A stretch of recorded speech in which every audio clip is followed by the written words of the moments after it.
पंजाब और Himachal Pradesh rail route जो है वहां पर पठानकोट कांगड़ा सेक्शन में चक्की दरिया पर बना जो मुख्य ट्रैक है नैरोगंज, वो पूरी तरह से टूट गया है और इसके 3 पिलर्स को भारी नुकसान पहुंचा है। एक पिलर पूरी तरह से ध्वस्त होकर चक्की दरिया में ही समा गया और पूरा रेलवे ट्रैक जो है वो टूटकर 2 हिस्सों में बंट गया है। तस्वीरें उस भयावह मंजर की साफ जाहिर कर रही हैं कि उस वक्त क्या कुछ हुआ है। अब लिहाजा पंजाब और हिमाचल प्रदेश के बीच में जो रेल मार्ग संपर्क है वो पूरी तरह से खत्म हो गया है। पुल के कमजोर होने के कारण पहले से ही इस रूट पर ट्रेन की आवाजाही पिछले कुछ दिनों से बंद थी।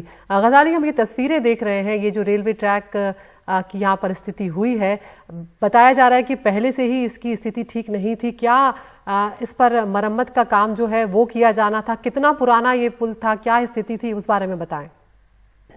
ये बहुत पुराना पुल है। अंग्रेजों के जमाने में 1928 में ये बनाया गया था और डेली इस पे कई ट्रेनों की आवाजाही थी। पठानकोट और जोगिंदरनगर के बीच में नैरो गेज रेल लाइन कहा जाता है इसको।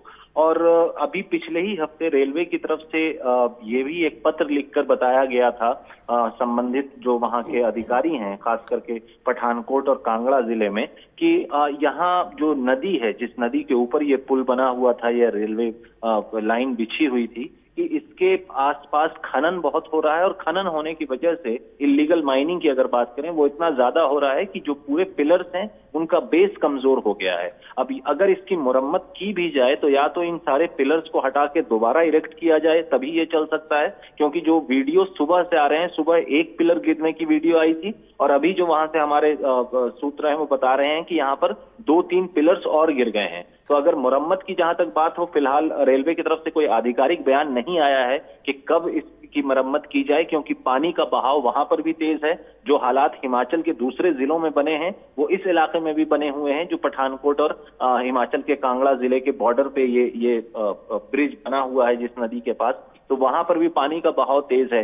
और कई सालों में आदिति हुआ क्या है कि पानी का जो बहाव है या जो नदी की दिशा होती है वो कई बार बदलती रहती है। बदलने की वजह से जो है और खनन की वजह से जो पिलर्स हैं उनका बेस कमजोर हो गया है, जिसकी वजह से ये पुल गिर गया। अब इसकी कब मरम्मत होगी या मरम्मत होगी भी या नहीं होगी, इस पे अभी तक कोई रेलवे की तरफ से आधिकारिक बयान फिलहाल नहीं आया है।